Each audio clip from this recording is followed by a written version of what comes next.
Well, the number of children diagnosed with attention deficit hyperactivity disorder, or ADHD, is in the millions. Now, as a parent, is there a way to know for sure if your child has it? What are the signs? And really, what is it? Now, here to help us with these questions, Dr. Robert Reynolds of the Reynolds Clinic. Thank you so much for being here. This is a really busy time right now for you because kids are going back to school and the issues are being brought to the attention of the parents, right?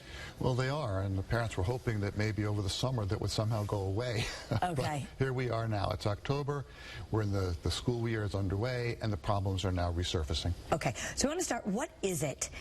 Number one, people need to understand it's brain-based. It's in your brain. It is, and it's a neurological condition. And the reason I bring this up is because too often these children are labeled as lazy or unmotivated when there's a problem going on with the way their brain functions. So, and specifically, the brain is not regulated. Yes, meaning that not all parts of the brain are necessarily communicating with one another. Let me give you an example that many parents can relate to.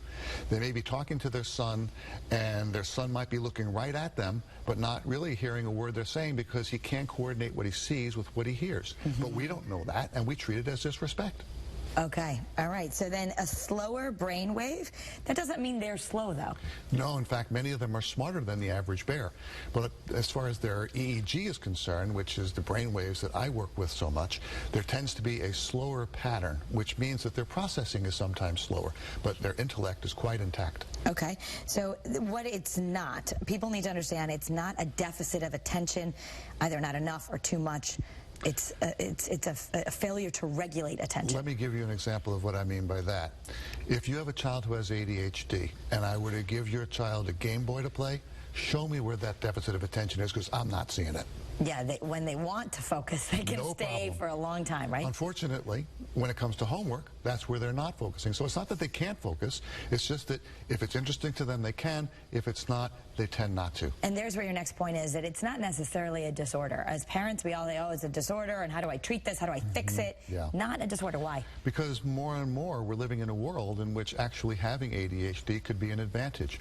You could be 25 years old, living and working in Silicon Valley, writing software programs for Hewlett-Packard. If you don't have ADHD, you're in trouble, because most of your peers do. Okay, all right. So, and it's definitely not laziness. It isn't, and unfortunately, that's what I end up dealing with and helping parents to understand, as well as educators, because too often these children get labeled that way, when in fact, there's something that is inefficient about their brains that particularly shows up in environments like the classroom, not necessarily in environments like Silicon Valley. So it's better, right, they need more stimulating environments. Yes. Okay.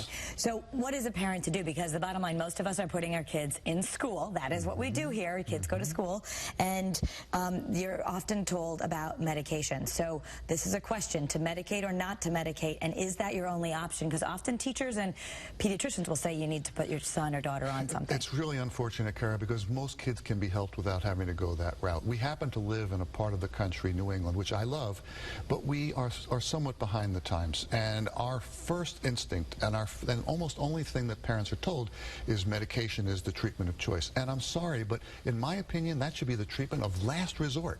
In other words, if everything else fails, because most kids, if given proper instruction, given proper help, given non-medication solutions to the problem, can thrive. But they're never informed about that, because even most of our pediatricians are not aware of it. Okay, so it's a change in culture, you believe, and you say often with the medications, it's only going to work when your child is on them, and there sometimes are side effects.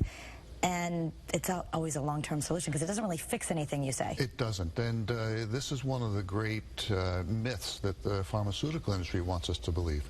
It typically covers up symptoms. It doesn't really treat the problem. But more importantly, even if a child does have a positive response to the medication, they're typically not on it for the rest of their lives. They're typically on it for maybe a year, 2, 3 years. Either it stops working, or they don't like the way it makes them feel, or they stop taking it, and then we're back to square one. They haven't learned the skills that they need to manage their lives. And this is what my clinic does. We teach the kids, we teach the parents how to manage these conditions. And once they learn to do that, that's what they take for the rest of their lives, not just for the moment they're on medication. So if you're looking for help and alternatives, Dr. Reynolds is holding a free seminar on the alternatives to medication in the coming weeks. And there's 2 opportunities. They're Wednesday night, November 30th, or Saturday morning, December 3rd. To register, again, these are free. Just go to the ReynoldsClinic.com. Thank you, doctor. Thank you, Kara. Good to see you again. You too. Scott? All right, thanks.